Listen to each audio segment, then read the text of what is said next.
Good afternoon. Thank you for joining Invest Hong Kong's webinar today. I'm Edith Wong, Chief Marketing Officer at Invest Hong Kong. Today, our topic is developing supply chain strategy and solutions amidst COVID-19 challenges. The pandemic has continued to cause disruptions and highlight vulnerabilities in supply chains across nearly all industries. The key questions will be how to navigate the current challenges and manage the impact of supply chains on your business. Today, we are very honored to have Andrew Ling, Director of Value Advisory of SAP Hong Kong, to share with us a holistic view of supply chain strategies and solutions, addressing the supply chain risks and prepare alternatives for different scenarios, and how to optimize the supply base to respond to disruption. Andrew has more than 29 years of IT experience in supply chain, garment manufacturing, warehouse and logistics, apparel retail, e-commerce, shipping, oil, healthcare and industrial tourism, ecological park. Formerly, Andrew served as CIO for more than 16 years with fashion groups and other industries. So thank you very much, Andrew. May I pass on to you to share with us supply chain strategy and solutions during these very challenging times. Thank you, Edith. Good afternoon, everyone. Thank you for spending your time today with SAP. Again, this is Andrew Ling from SAP Hong Kong Limited. Actually, most of my background was with retail and fashion business. I served at CIO for more than 16 years. And I'm so glad today to share some point of view from SAP and hope that you have some key takeaway after this webinar. Everyone knows that there are so many disruptions and uncertainties happening around daily. Ports and borders being stopped, stock market up and down over 1,000 points as new normal. Virus spread and free as one from China to Western countries, impacting not just people's health, but also economy, consumer demand and supply. Supply chain is all about demand and supply. Before we talk about supply side, we have to understand the new changes in demand side and new customer behaviors driven by COVID-19. Everyone aware that offline business got stuck, but online business surged. Other stories like Louis Vuitton recently announced to produce hand sanitizer by making use of the perfume production line. In China, Hermes, a subsidiary of Alibaba, is online business source, but lack of delivery. But on the other hand, traditional retailers having idle capacity could loan their staff to Hermes, which create a win-win business scenario. The COVID-19 challenged a lot of our old thinking and drove us in a new world with new paradigm. There are so much we have to understand the demand side to ensure our supply side can fulfill the demand. Before we talk how we should prepare and respond to the supply chain disruption, let's start with a macro view on economic impact. Okay, impacts to demand side. Start with survival instance. 30% retailer employees don't think their company's planning for recovery for post-crisis are effective. Companies are at surviving mode. They need bold and quick action to stabilize the business before talking about future growth. Consumer behavior shifts. Due to stay home or work from home, online business goes, but offline business really off track. Discount mindset. 50% of consumers who said special promotions were an important factor for my shopping. Digital escalation, 700% year-on-year increase in live streaming on Chinese e-commerce website like Taobao since the outbreak of COVID-19. Retail system, urinary shakeout. 80% of retail companies who would be in distress after more than 2 months of store closures, expecting massive consolidation and M&A activities. For example, Bossini bought by Viva China, owned by Li Ling. Sincere department store were acquired by Shenzhen Property Group. JCPenney, a 118 years old company filed Chapter 11 2 weeks ago. Innovation imperative. The retail value chain has been disrupted, leading to rapid scaling up of innovation from digital design to social commerce. For example, Hong TV Mall recently called themselves a technology company rather than a retail marketplace. Okay, let's see the demand side disruption. Okay, here are some recent examples from the headlines of companies' challenges. Medical shortage, virus spread country from country, and medical professions are overloaded and in desperate need for first, mask and protective clothing. Second, patients at ICU need for ventilators to save their lives. We have seen many examples of companies collaborating and crossover to find a solution. For example, auto manufacturers collaborating with a medical device company to produce ventilators. For example, Ford, GM, Tesla are a good example. Liquor and perfume producers have turned their production process into hand sanitizers. Louis Vuitton, I just mentioned, is a good example. 3D printing companies are collaborating on designs to print protective pieces. Consumer shortage, staying at home, working from home, ports and borders closed, all induce human panic and instincts. This happens everywhere, no matter it's in Hong Kong, Taiwan, Japan, Europe, USA, or Canada. The demand for vital commodities such as milk, eggs, bread, hand sanitizer, and other things like toilet paper, and demand for discretionary and luxury items dropped drastically. This has put a huge strain on the manufacturers, distributor, and retail outlet providing these commodities. Ports and borders being locked down, distribution network are sketched thin. Companies need to be able to get available inventory to the right place urgently. So let's look at economic recovery. What shape you expect that to be? Will that be like V, U, W, or L? I believe the shape will be driven by two dimensions. First dimension would be virus spread versus public health response. Virus spread, like transmission modes, spreading rate, and mortality rates. Public health response, such as some policies like lockdown, travel bans, social distancing. And the second dimension would be the lock-on effects versus public policy response. Lock-on effects such as rising unemployment, shutdown of business, credit default, and falling asset price. Public policy response to mitigate those lock-on effects such as policy to prevent widespread of bankruptcy, support income for the low-income workers. Economists expect to see the shape scenarios like from A1 to A4. In each of these, the COVID-19 spread is eventually controlled and disastrous structural economic damage is avoided.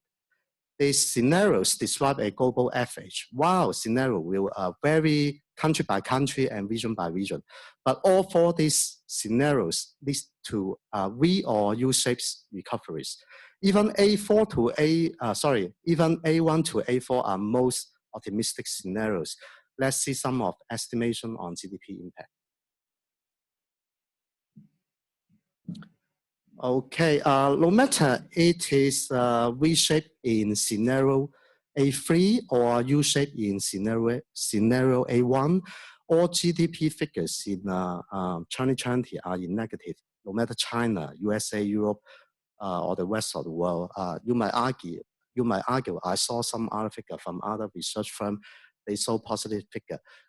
Actually, different research firm, they based on different assumptions. Okay, so I'm not going to argue, But for A1 scenario, you could see the GDP in 2020 for USA and Europe are even minus 8.4 or even minus 9.7 respectively. If A3 scenario is the outcome, China will be more or less keeping same GDP as last year. And now we see, let's see the impact of the US market, okay? I believe there will be huge impact to US economy. GDP forecast between -8 to -13%, which outstrip any recession since World War II. And now let's see, the impacts to different industries. The travel and airline industries are most hit, while consumer products industry will be recovered faster once the pandemic is under control. Consumer goods still face hurdles depending on how they are shipped.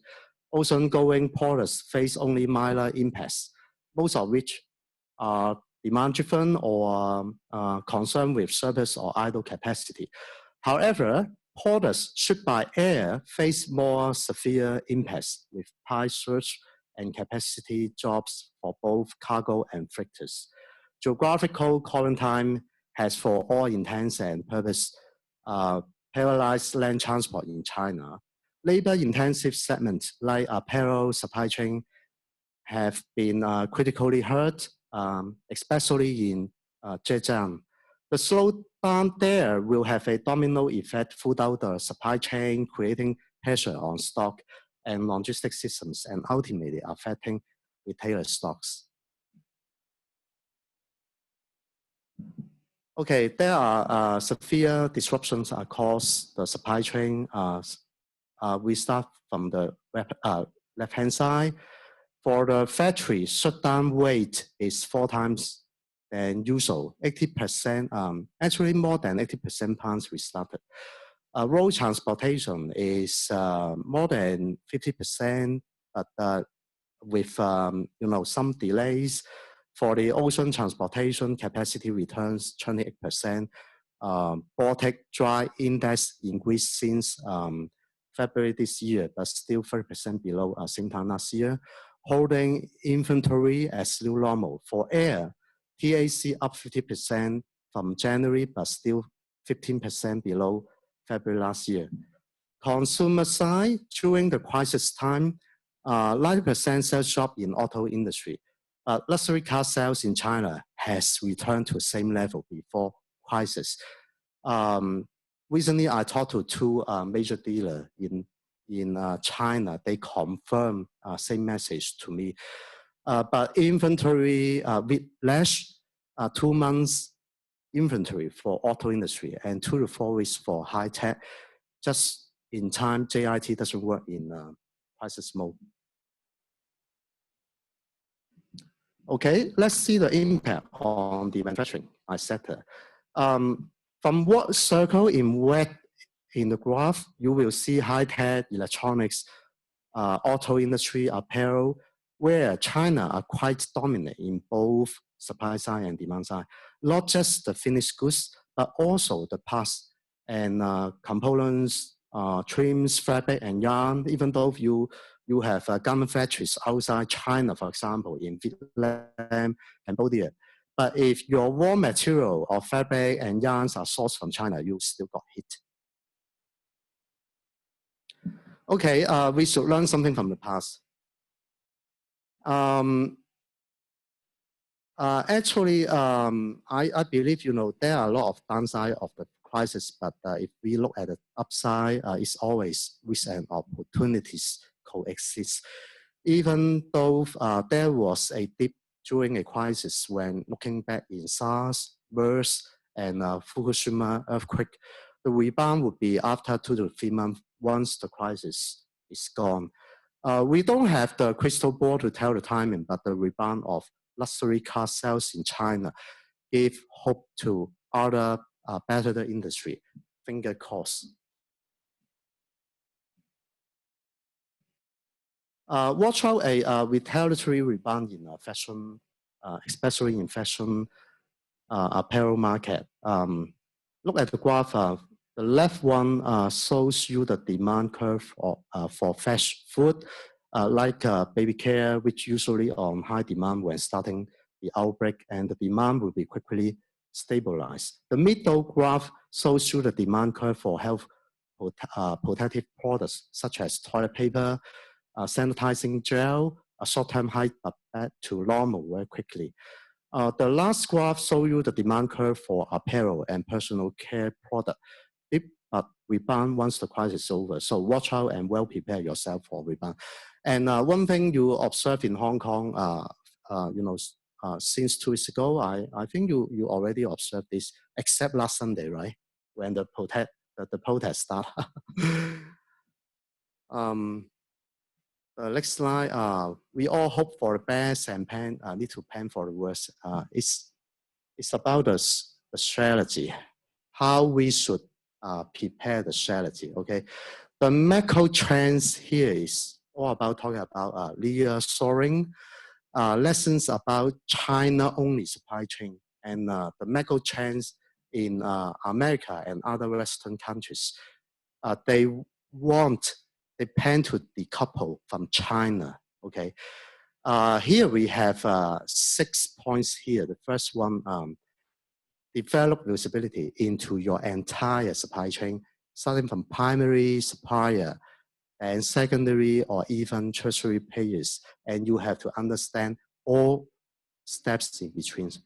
The second strategy, recognize new measures and controls such as post-billing shutdown will happen from time to time. Assess all what-if scenarios and plan for mitigation. Imagine the crisis for COVID-19 is not a single case. Similar crises will happen in the future. The third one, conventional models might be fine for 80% of your supply chain, as long as you get the maximum possible flexibility. Out of that remaining 20%, you have to learn how to live with higher inventories than conventional supply chain experts suggest you.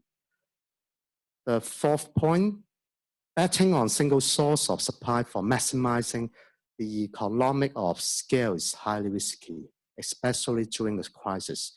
The fifth point, JIT, again, is conventional wisdom, but too risky in any crisis mode. The last one is our recommendation on 18 steps of actions, which I'm going to show you on next slide. Okay, there are 18 very detailed steps. I'm not going to go through each of them, but basically they are grouped into 4 different categories. The first category, the first column is all about you have to understand the overall picture, identify all critical areas, conduct what-if analysis. I suggest you start with your product form, okay, bill of material, okay. The second column, you have to address the shortage with all possible alternatives. And the third category is about ensure all resources in place and well communicate with your staff and your suppliers. And the last column, you have to build more resilient supply chain and supply network for medium term or long term. Here I'm going to show you example of how to assess the risk of supply chain. Example on the Japan earthquake in 2011. Okay. So you will see this example of auto manufacturer. Okay. The upper graph show you, this is a manufacturer, OEM manufacturer. So you have to first understand the impact of your first tier supplier, and then all the way who will be your supplier, and then up to the tier N. And the bottom graph, you see, the study from this company. First week, the assessment, basically, out of 18,000 tier 1 supplier, only 25 got impact. But 1 week after, the number increased. And then you will see as time goes, this company keep assess the situation, because your the supplier got hit with the crisis. You still got hit, So you have to aware and access to, all level of detail, and then figure out, the alternative. So that's the way, most of the company, what they did during the crisis to have a holistic picture and analyze, the impact and the risk, and then, think about what alternative solution to be, okay? Now I call again the 18 action plans. This slide looks very busy, right? But I won't go through with you all the detail. But just would like to highlight, there are a couple of very good products available in the market that could assist you. The first one, we call it integrated business planning from SAP, and the second one is Reba, for a supply chain management solution.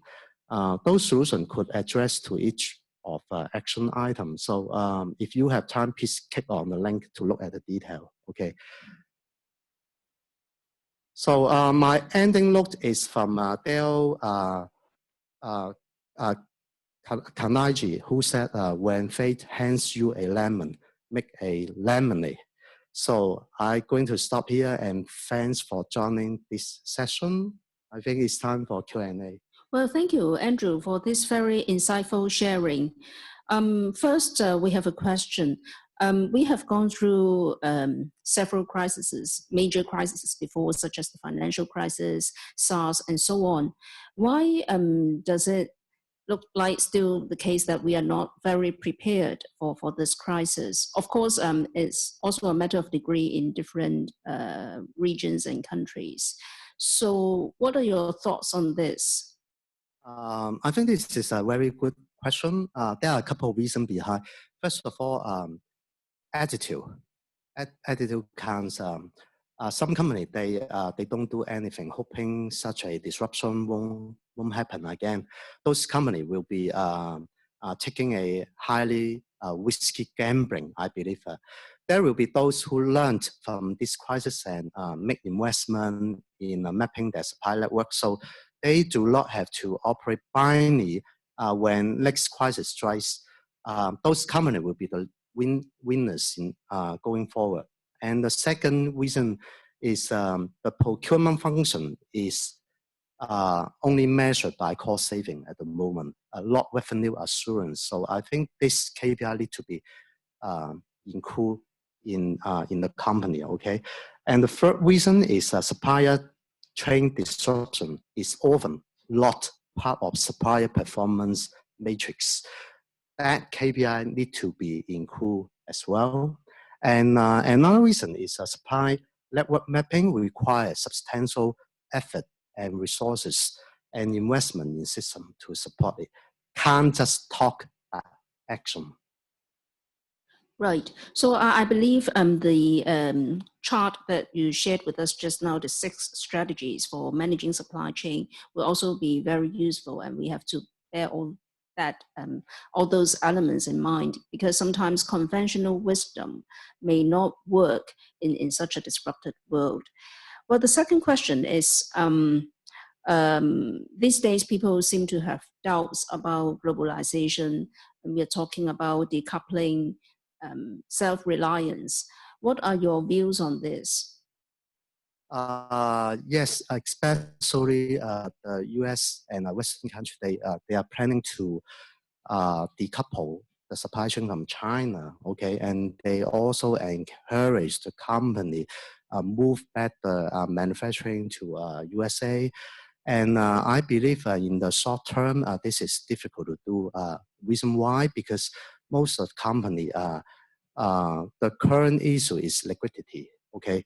So if they have to invest to move their manufacturing base from China back to USA, means they have to invest a lot in the short run. But you already saw a lot of cases of bankruptcy, like what I just mentioned, JCPenney example, J.Crew also bankrupt, okay? And there will be more company, they are going to be under the M&A as well, okay? But going forward, I believe there will be 2 major supply chain, okay? One is focus on China, domestic China's local market. And the second supply chain will be, exclude China. Okay, so my suggestion, if you are a manufacturer, you have a global presence. Okay, so you better figure out two supply chain for your own business. Okay, so if you going to fulfill the demand for your China consumer, you better have a China domestic supply chain inside China. Okay, but if for the rest of the world, for the rest of remaining customer other than China, if you have other manufacturing bases such as in Vietnam or in wherever, then you have to make sure how you could leverage your supply chain outside China to serve the rest of the world. Okay, so I think there will be a lot of work to do for any company to figure out a midterm or long-term strategy in this aspect. Right. Thank you very much, Andrew. Thank you again for joining our webinar today, and thank you for our friends who have dialed in. Please continue to check out our website, Invest Hong Kong's website, for upcoming webinars. Thank you very much. Have a good day. Bye-bye. Bye-bye.